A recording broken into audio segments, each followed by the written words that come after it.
Hi everyone, my name is Robyn Aitken-Smith and I'm a transformational coach. I facilitate positive change by assisting those who need to manage their relationships, their career, or even their emotions better. Who likes change? Not many of us. And when we say we don't mind change, what we're mostly talking about is welcome change. That change that comes about when we sit down and plan to do something new, exciting and different. Yes, this is change, but the easier version. Sometimes we are forced to change and the uncertainty it brings may be uncomfortable.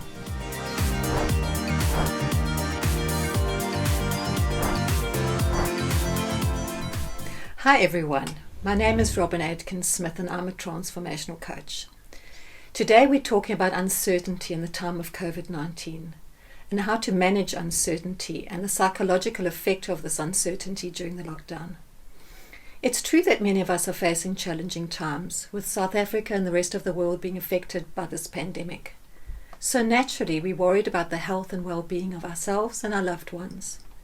Anytime we're concerned about uncertain futures, we run the risk of becoming stressed, anxious, and even depressed. Uncertainty is defined as unpredictability, unreliability, and precariousness. So by definition, uncertainty is thought of as not to be trusted or welcomed. This has a psychological effect on us and contributes to our mental and emotional well-being.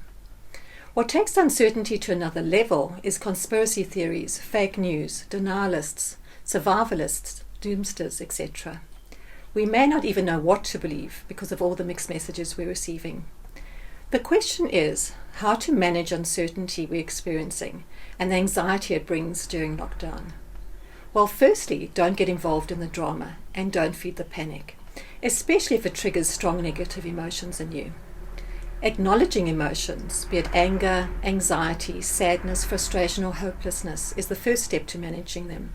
Find that sweet spot by treating your thoughts seriously, but not literally. Don't believe everything you think, but also pay attention to how your thoughts impact you and your behavior. Secondly, ask yourself the question, is uncertainty all that bad? Is it possible to see uncertainty as a good thing, as an opportunity to look at the way we have always done things in new and exciting ways, from our relationships to our health, to our careers, to our hobbies and interests?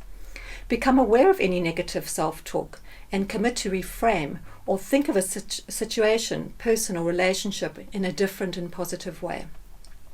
For example, you could reframe a problem as an opportunity, a weakness as a strength, an impossibility as a possibility.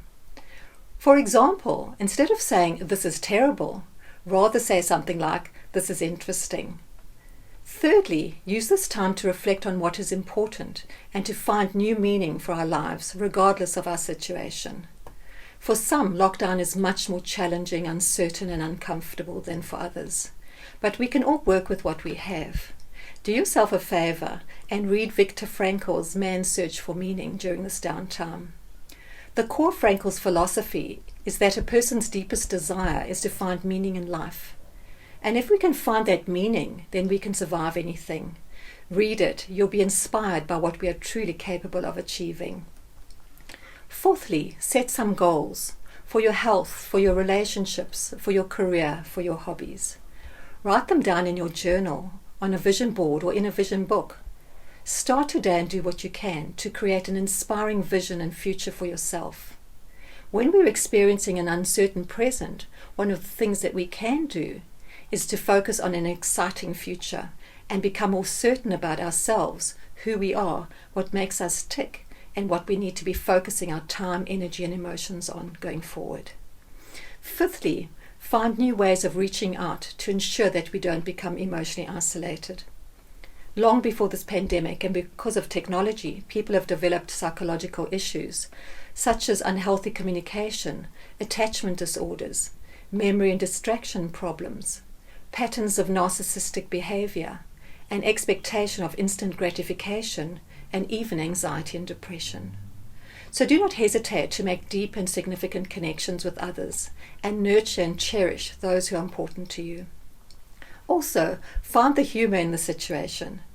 Trying to find a funny moment during an otherwise unfunny situation can be a fantastic way to lighten the state of affairs and see things from a new perspective. It can help others feel better as well. So to conclude, it might help to get comfortable with uncertainty. Stay home if you can, be sensible, and stay safe. I'm Coach Robyn. Thank you for having me on Woman's Choice magazine.